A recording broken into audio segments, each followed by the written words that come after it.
I have shuffled and laid out the cards, so we'll begin now.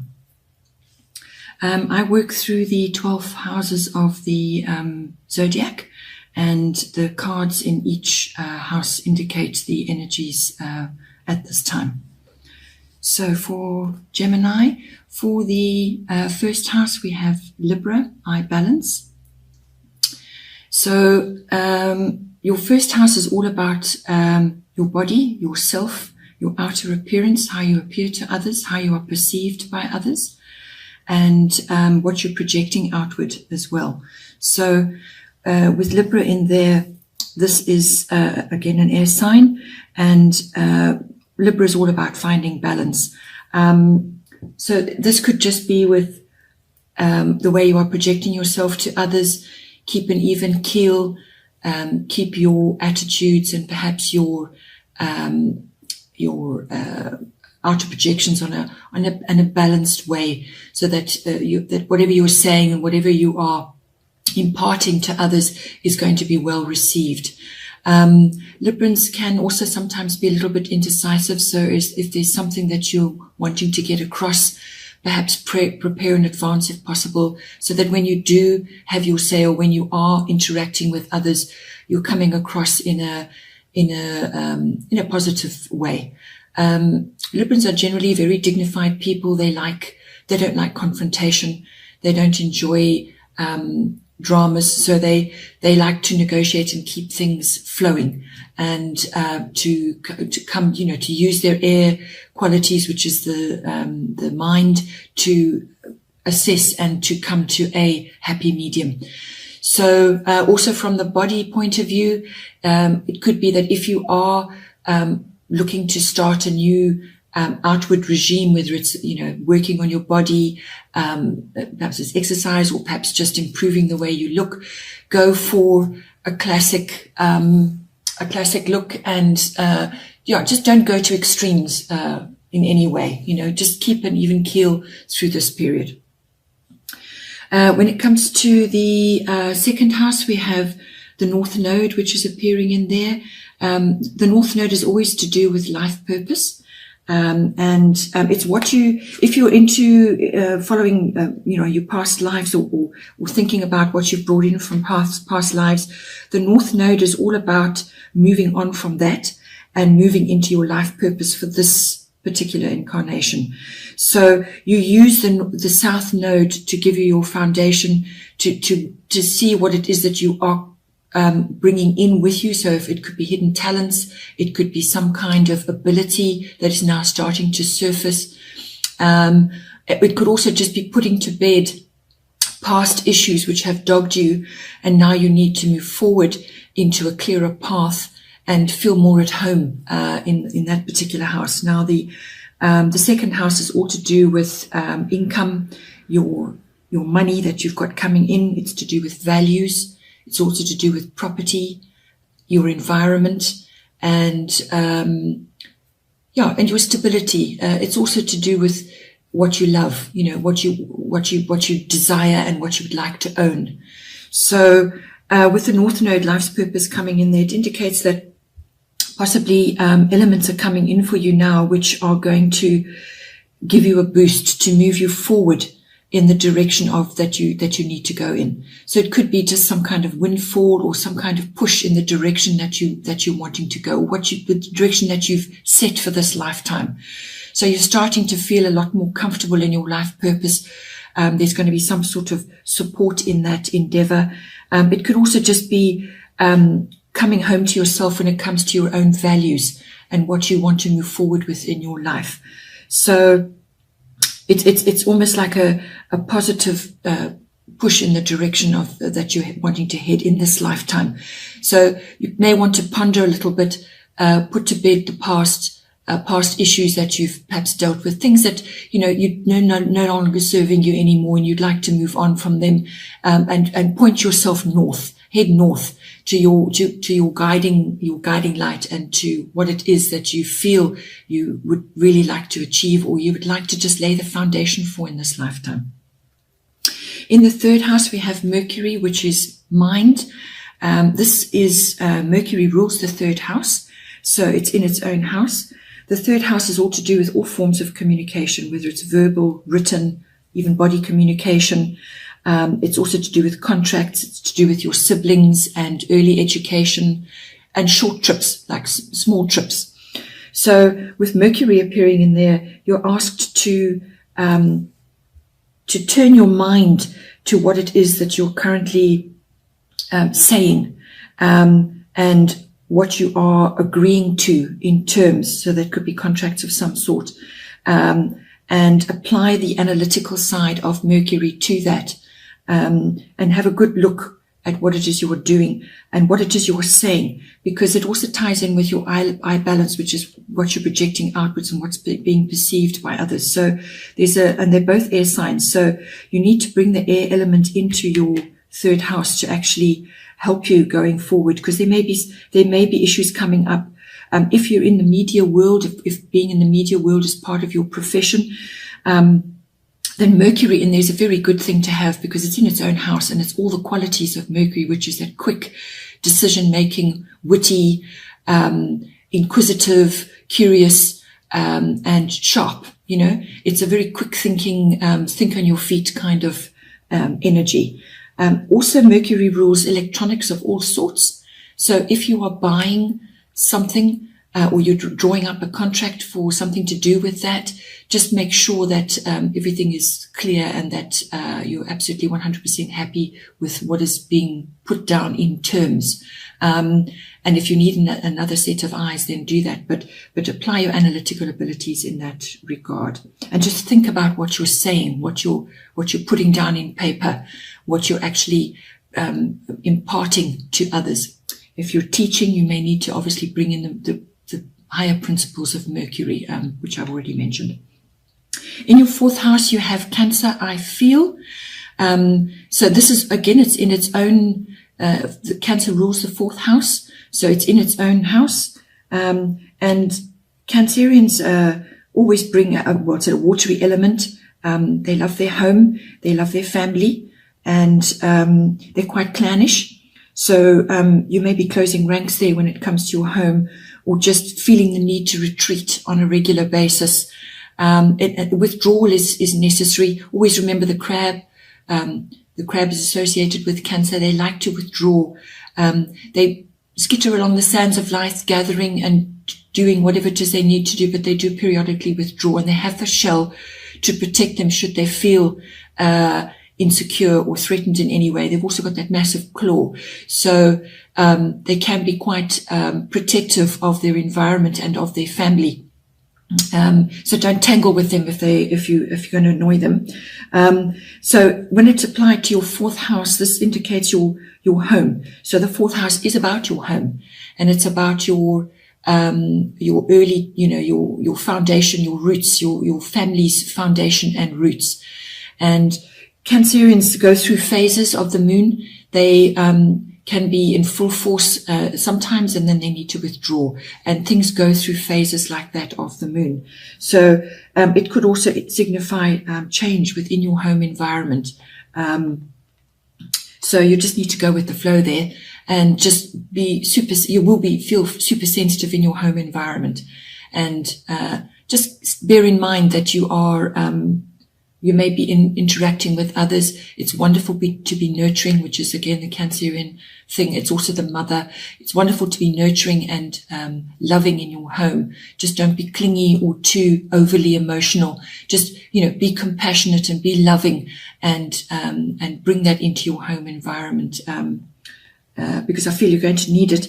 In your fifth house, you've got Mercury retrograde, which is, it's all about reinvention, anything with a re in front of it.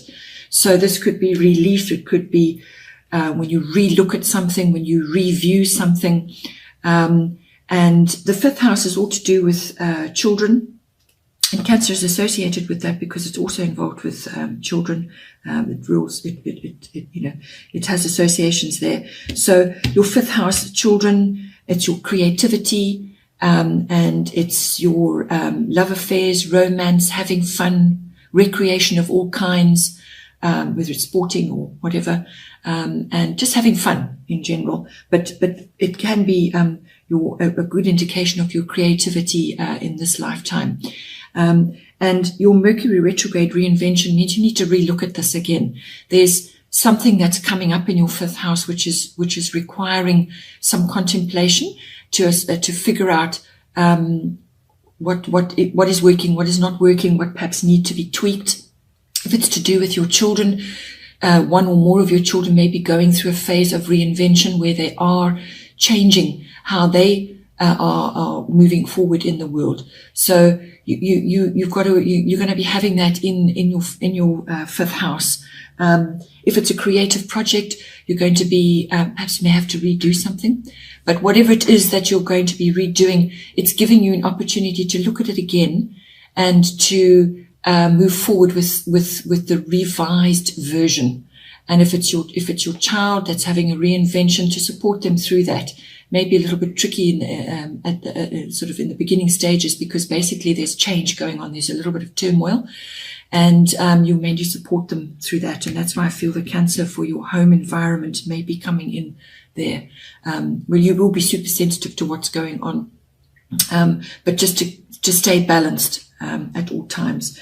And and if it's a romance that you're undergoing, you may have somebody coming in that you've known before, or it's the second time around, or however, but it's somebody that's coming in again, or somebody that you are entering into a love affair with, or having a romantic liaison with, that you may have been with before, whether this is this lifetime or before. But basically I feel it could be just from this lifetime, somebody's coming back in, or it could just be you seeing others again that you have known before. Then in the 6th house we have Leo, which is appearing there, and Leo is a very strong sign. It's a sign of strength and honor, and it's also the sign of warmth and enjoying being in the spotlight. Leos love being in the spotlight, and very creative sign, and very outgoing, very attractive, just a very uplifting energy to be around. So now it's appearing in your 6th house, which is all to do with your work projects, your routines, your daily routines, your work colleagues, your workplace, any projects that you're working on. It could be multiple projects that you're working on. And it can also indicate it's to do with your health, your physical health, and also to do with pets. So you may, in one of those environments, you may be encountering Leo type people. So they're going to basically bowl you over. They're very, they project warmth and sunniness. So they're going to, they enjoy being in the spotlight. So you're going to have to learn to work with those energies. It also could just be that your workplace is going through a sort of an uplifting vibe, and whatever work it is that you're doing, if you're a sole worker and if you work independently on your own, you're going to be bringing that creative side into your projects, which is great. And you may be, whatever it is you're working on, may be in the spotlight of some, or the spotlight's either going to be on you or it's going to be on your work project. It's a very, as I said, a very abundant energy to have. It can also, going the other way, it can also be a little bit arrogant and egotistical. If you're looking at from a health point of view, possibly something there.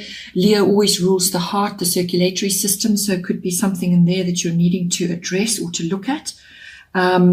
It's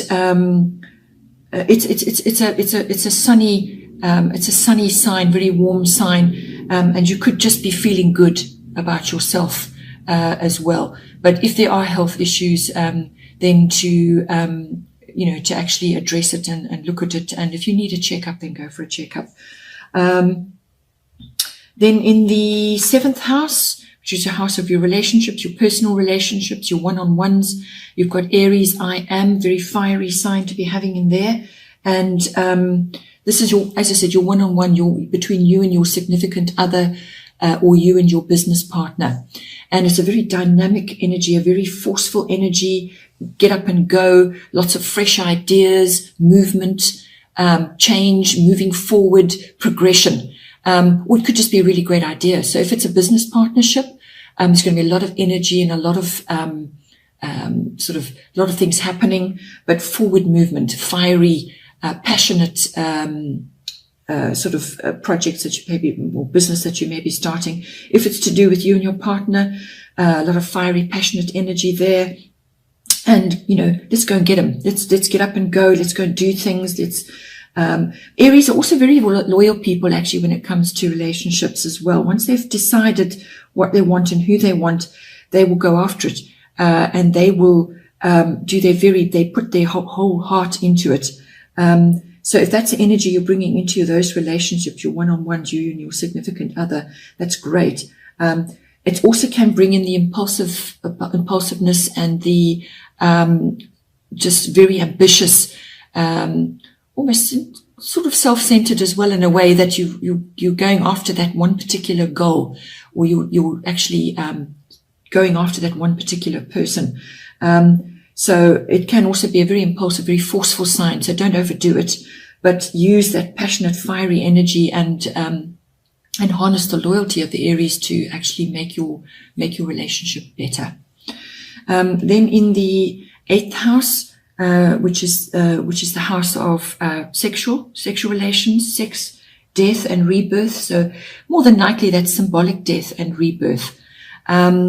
And you've got Jupiter and you've got abundance appearing there. Jupiter is the planet of abundance. It's a very positive thing to have in your 8th house. The 8th house is also the house of big finance, like investments, insurance, legacies, inheritances, and taxes. And it's also other people's money. So you could be dealing with other people's money, whether it's your professional or you're perhaps dealing with it in connection with a committed relationship. The 8th house deals with shared resources between partners. So Jupiter coming in there is a very abundant, very opportunistic energy, joy, good luck, happiness, abundance. It's all those wonderful things, windfalls, just lots and lots of more and more of whatever it is that is joyful. And if it's money, well, that's money.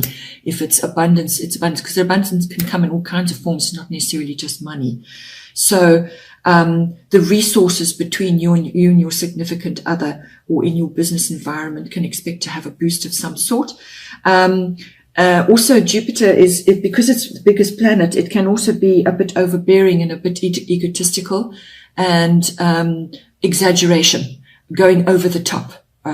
So just be aware that if it's to do with money, big money, just make sure that if you're making a splash or you're getting a windfall and now you need to make a massive outlay on something, just think about it. Bring in your Mercury with your 3rd house that you've got appearing there. Bring that in so that you are placing that money to the highest good. That's going to be the biggest benefit. Don't frit it away or make an impulsive purchase or make an impulsive decision. So it's covering all of that, but it's a very positive thing to have. And if it's your sexual energies with your close partner, then again it's bringing in joy and happiness to that area of your life.